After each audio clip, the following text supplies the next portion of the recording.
Good morning, and thank you for joining today's program. As we commemorate Dr. Martin Luther King Jr., I want to take a moment to reflect on Dr. King's remarkable life and his lasting impact on our country. He left behind a legacy of courage, hope, and the pursuit of justice. It falls to all of us to continue his work. Dr. King urged us, in his words, to, quote, make a career of humanity and to commit ourselves to, quote, the noble struggle for equal rights. In so doing, he said, quote, you will make a better person of yourself, a greater nation of your country, and a finer world to live in.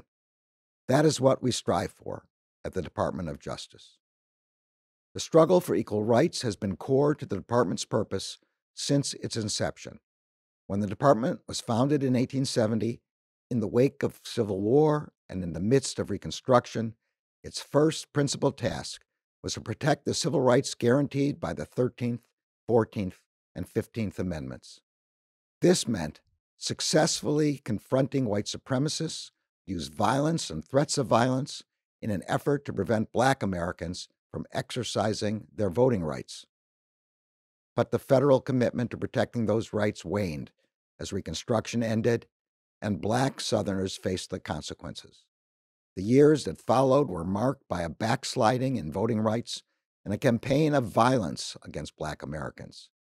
It was not until almost a century later that Congress again passed civil rights legislation in the form of the Civil Rights Act of 1957, which, among other things, created the Justice Department's Civil Rights Division.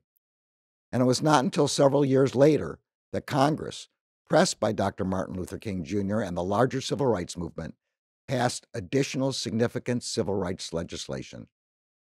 Those laws, including the Civil Rights Act of 1964, the Voting Rights Act of 1965, and the Fair Housing Act of 1968, gave the Justice Department some of its most powerful tools to protect civil rights. In Dr. King's honor, we work every day to use them to the fullest extent possible. That has included launching the Combating Redlining Initiative to prevent lending discrimination and secure settlements on behalf of victims. So far, the initiative has secured more than $100 million for communities across the country that have been harmed by discriminatory lending practices, a milestone we are proud of. And with investigations open across the country, we know it is just the beginning. Using our statutory tools to the fullest has also included filing lawsuits, statements of interest, and amicus briefs to defend the right to vote all over the country. And it has included working relentlessly to prevent hate crimes and to bring the perpetrators of hate crimes to justice. We will continue to combat hate wherever it rears its head.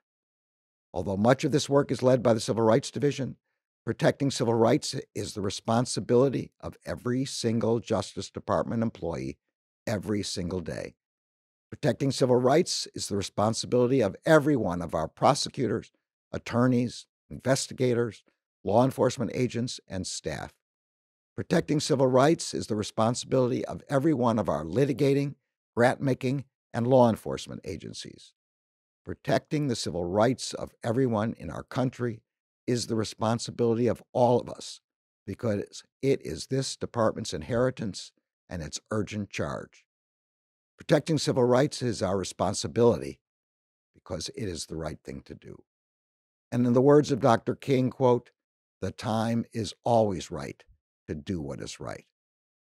So as we come together to honor the life and legacy of Dr. Martin Luther King Jr., let us recommit ourselves to doing what is right. It is an honor to stand alongside of all of you in that work. Thank you.